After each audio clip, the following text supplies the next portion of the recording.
Muzaffar aka, ushbu sinov haqida ozgina ma'lumot berib ketsangiz. Ushbu sinovimiz quyosh panelini izolyatsiya qarshiligini o'lchashimiz mumkin bo'ladi. Mana mazkur qurilmalar orqali biz hozir bu sinovni boshlashimiz mumkin. Bu sinovdan maqsad nima? Bunga quyosh panelida ko'rsatilgan kuchlanishdan 2 barobar yuqori kuchlanish berib, uni izolyatsiya qarshiligini biz o'lchab olamiz. Bu nimaga kerak? Buni bilasiz, albatta bu xavfsizlik nuqtai nazaridan o'sha qisqa tutashuv vaqtida yoki qanaqadir tok zamikanalar bo'lgan vaqtida insonni yoki bir qanaqadir faoliyatlar olib borayotgan vaqtda tok urmasligi uchun bu sinov kerak bo'ladi. Tushunarli.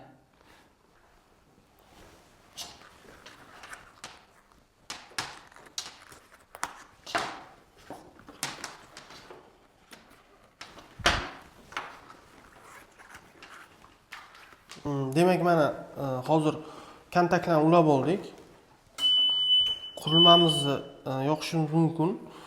Bu vaqtda albatta texnika xavfsizlik qoidalariga rioya qilish kerak. Mana ko'rib turibsiz, dielektrik qo'lqoplar, albatta mana oyoq tagida ham dielektrik bo'lgan maxsus moslamalar qilingan hammasi. Demak, sinovimizni boshlashimiz mumkin.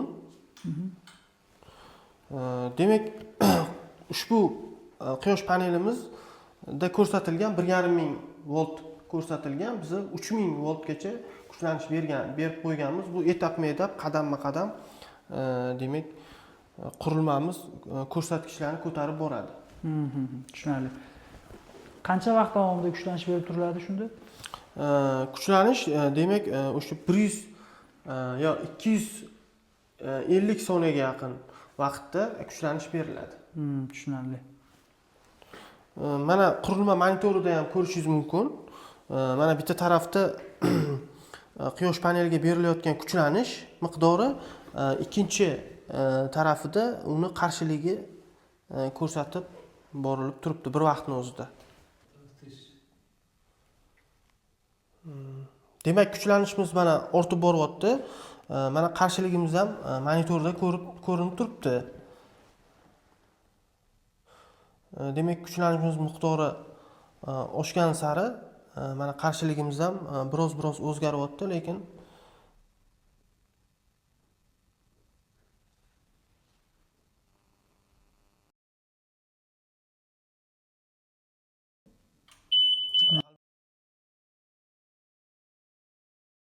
mana ko'rishimiz mumkin bo'ldi.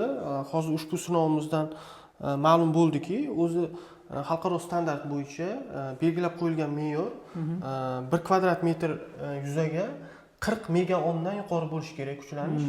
Bizda hozir ko'rishingiz mumkin bo'ldiki, 27-28 gigaohm qarshilikka ega ekan.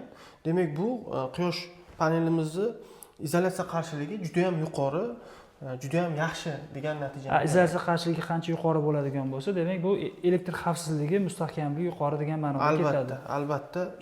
Bu demak elektr xavfsizligi jihatdan juda ham yuqori ko'rsatkichga ega quyosh paneli deb baholasak bo'ladi. Tushunarli. Muzaffar aka, bu laboratoriya qanaqa laboratoriya? Ushbu stendimizda mana hozirda qilgan izolyatsiya sinovimizni biz quruq havoda va dielektrik stolda qilgan bo'lsak, endi bu sinovni suv to'ldirilgan vannada amalga oshiramiz. Aynan shu uchun mo'ljallangan vanna hisoblanadi. Demak, bu yerga suv to'ldiriladi. Suv to'ldiriladi va bunga kuchlanish beriladi, yana quyosh paneliga. Aynan suv to'ldirilgan vaqtda u yuzasini suv namlik qoplab turgan paytda quyosh panelining izolyatsiya qarshiligi o'lchanadi. Xuddi shu tartibda, demak, faqat suvning ichida turgan paytdagi tekshiriladi. Xuddi shu tartibda, faqat suvning ichida, nam holatda o'lchanadi. Katta rahmat. Endi vaqtimiz chegaralangan bo'lganligi uchun hamma sinovlarni ham amalga oshira olmasligimiz mumkin. Muzaffar aka, o'zi yana qo'shimcha quyosh panellarini testdan o'tkazadigan laboratoriyalar, yana qanaqa sinovlar bor ushbu laboratoriyada? Hozirda bizning laboratoriyada 12 turga yaqin sinovlar joriy qilingan. Birgina quyosh simulyatorining o'zida 5 ta sinovni amalga oshiramiz. Biz bu aytib o'tganimdek, o'sha temperatura koeffitsiyenti, harorat koeffitsiyenti, maksimal quvvatni aniqlash, elektroluminessensiya tasviri, simulyatsiyalangan nur ostidagi volt amper xususiyatlarini o'lchash. Bundan tashqari, mana ko'rib turganingizdek, izolyatsiya sinovlari nam havoda, birinchi quruq sharoitda, ikkinchi vannada, demak ho'l holatida, nam holatida izolyatsiya qarshiliklari, do'l sinovimiz va tashqarida olib boradigan sinovimiz bor. Bu tabiiy sharoitda volt amper xususiyatlarini o'lchash. Bu bilan bir qatorda yana bitta sinovimiz bor. Bu sinovimiz quyosh panelini birkalarini, ya'ni orqasidagi yopishtirilgan maxsus stikerlarini haqiqiy yoki haqiqiy emasligini tekshirish sinovi bor. Ha, demak, biz bugun ko'rgan laboratoriya sinovlarimizdan tashqari yana ko'plab boshqa sinovlar ham bor. Hozir adashmasam aytib o'tib ketdingizki, tashqi o'sha real muhit sharoitida ham quyosh panellari sinovdan o'tkaziladi. Albatta, real muhitda uni quvvati, tok korotkий zamыканияsi, o'sha aynan maksimal quvvati aniqlanadi va volt amper xususiyatlari baholanadi. Mana sinovlarni tugatib oldik. O'ylaymanki, ushbu sinov natijalari, jarayonlari barcha uchun qiziqarli bo'ldi. Shu sinovlarni amalga oshirishga ko'maklashganim uchun Alisher aka, Jamo, hammaga katta rahmat. Islombek, sizlarga ham rahmat. Bizni laboratoriyaga xush kelibsizlar. Ko'rib turganimizdan xursandmiz. Bizni xizmatlar kimgadir kerak bo'lsa, bemalol mutaxassislarimizdan ma'lumot olishlaringiz mumkin. Har doim biz hamkorlikka tayyormiz. Katta rahmat Anvar aka, sizlarga, Muzaffar aka, sizga shu sinov jarayonlarida ko'maklashganlaringiz uchun. Islombek, sizga ham rahmat. Bizning ushbu laboratoriya xizmatlarimizdan foydalanganingiz uchun. Biz ushbu laboratoriya xizmatlarini yurtimizda quyosh panellari, quyosh stansiyalarini ishlab chiqaruvchi tashkilotlarga hamda yurtimiz tadbirkorlariga taklif qilamiz.